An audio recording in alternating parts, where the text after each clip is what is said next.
बीड आणि परभणीच्या घटनेच्या निषेधार्थ आज धाराशिवमध्ये जन आक्रोश मोर्चा निघतोय। आपल्यासोबत वैभवी आहे।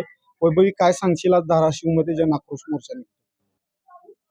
याबाबत मी एकच सांगेल, कारण की आमची सुरुवातीपासून एकच विनंती आहे की आरोपींनाही कठोरात कठोर शिक्षा झाली पाहिजे आणि माझ्या वडिलांना न्याय मिळालाच पाहिजे। दुसरीकडे आपण बघितलं गेलं तर पोलीस यंत्रणा जी आहे ती माहिती देत नसल्याचं आपण आरोप केला आहात। कशा प्रकारे बघताय, आपण कोणती माहिती मागवली होती आणि त्यांच्याकडून कोणती माहिती दिली? माहिती मागवणे म्हणजे आम्हाला हेच म्हणजे कळत नाहीये, हे का लपवतात आमच्यापासून। आम्हाला वेळोवेळी तपास कळवला जात नाहीये, ते कोणत्या प्रकारे तपास चालू आहे व तो कुठपर्यंत आलाय याबाबत ते काही सुद्धा सांगत नाहीयेत। त्यासाठी आमची पोलीस प्रशासनाला आणि सरकारकडे एकच विनंती आहे की तपास आम्हाला वेळोवेळी कळवण्यात यावा। दुसरीकडे आपण मुख्यमंत्र्यांना भेटला होतात, या तपासाबाबत मुख्यमंत्र्यांना अजून काही म्हणजे संभाषण करणार आहात का?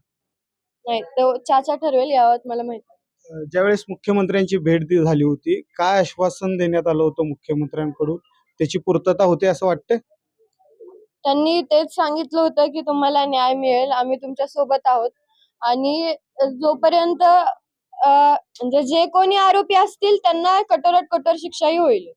दुसरीकडे वाल्मिक कराड जे आहेत, त्यांचं नाव अद्याप या खून खटल्यामध्ये जे आहे ते नोंदवण्यात आलेलं नाहीये। कशा प्रकारे मागणी असणार आहे यापुढे बाकीच्या आरोपींची यामध्ये नावं घालण्यामध्ये?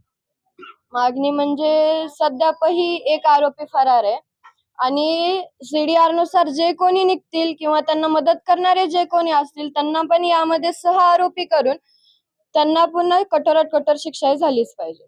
दुसरीकडे आपण बघताय की हे सर्व यंत्रणेकडून हा तपास होतोय, यावरती आपण समाधानी आहात?